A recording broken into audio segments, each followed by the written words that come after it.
The United States has criticized the recent violence in Egypt, where 72 people were killed in an attack on a rally in favor of ousted President Mohamed Morsi.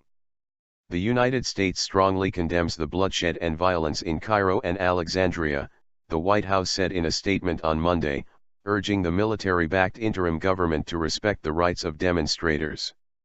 Egypt has been violently polarized since the July 3 overthrow of Morsi, the country's first democratically elected president, in a military coup triggered by massive demonstrations against his year-long rule. Cairo and the northern city of Alexandria have since seen massive rival rallies that have often turned violent, with Morsi supporters battling political opponents and the police. The United States has refrained from calling Morsi's overthrow a coup, which would require the freezing of some $1.30 billion in annual military aid, instead calling for a swift transition to elected, civilian rule.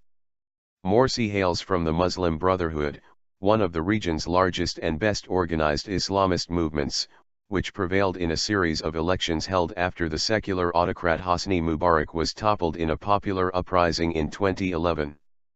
Supporters of Morsi, who has been held incommunicado since his overthrow, have called for a million-man march on Tuesday, raising fears of more street clashes, and after authorities warned of decisive action if protesters are considered a threat. In a statement, the anti-coup alliance of Islamist groups urged Egyptians to go out into the streets and squares, to regain their freedom and dignity, that are being usurped by the bloody coup, and for the rights of the martyrs assassinated by its bullets. The anti-coup alliance also called for protesters to march to security buildings in provinces across Egypt on Monday night to condemn the criminal acts and the firing of live ammunition by the Interior Ministry at peaceful demonstrators. The military issued its own warning to Cairo protesters in flyers dropped from helicopters early on Monday.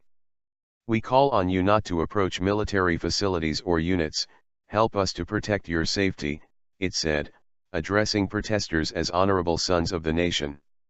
A group of Egyptian NGOs issued a statement on Monday calling for Interior Minister Mohamed Ibrahim to be dismissed over what it called a massacre, but also urged the Brotherhood to denounce violence. The Interior Minister should be dismissed and held accountable for his actions, the groups wrote, urging Morsi supporters to take action to persuade their colleagues and leaders to renounce violence. In its first comments on the bloodshed, the interim presidency said on Sunday that it was saddened by the deaths, but dubbed the protest area where they occurred a terror-originating spot. A crackdown on Morsi supporters continued Monday, with the arrest of two leaders of the moderate Islamist Wazid Party, President Abul Al-Mahdi and Vice President Essam Sultan. State news agency MENA said they were being investigated on suspicion of inciting violence and murder. EU mediation. With tensions rising, EU Foreign Policy Chief Catherine Ashton held discussions with a range of government and opposition figures. She met interim President Adli Mansour, as well as members of the Tamarind group that organized protests calling for his removal, and the April 6 movement. Bashir Abdel Fattah, editor-in-chief of Democracy Review magazine, told Al Jazeera from Cairo, "The EU has more credibility than the US right now, especially as the US refuses to label what happened on July 3 as a coup. Therefore, I think the EU can say something that will be listened to by both sides." In a statement, Ashton said she would be calling for a fully inclusive transition, including the Muslim Brotherhood. She added that this process must lead as fast as possible to a constitutional system and free and fair elections and a civilian government. "I will also repeat my call to end all violence. I deeply deplore the loss of life," she said.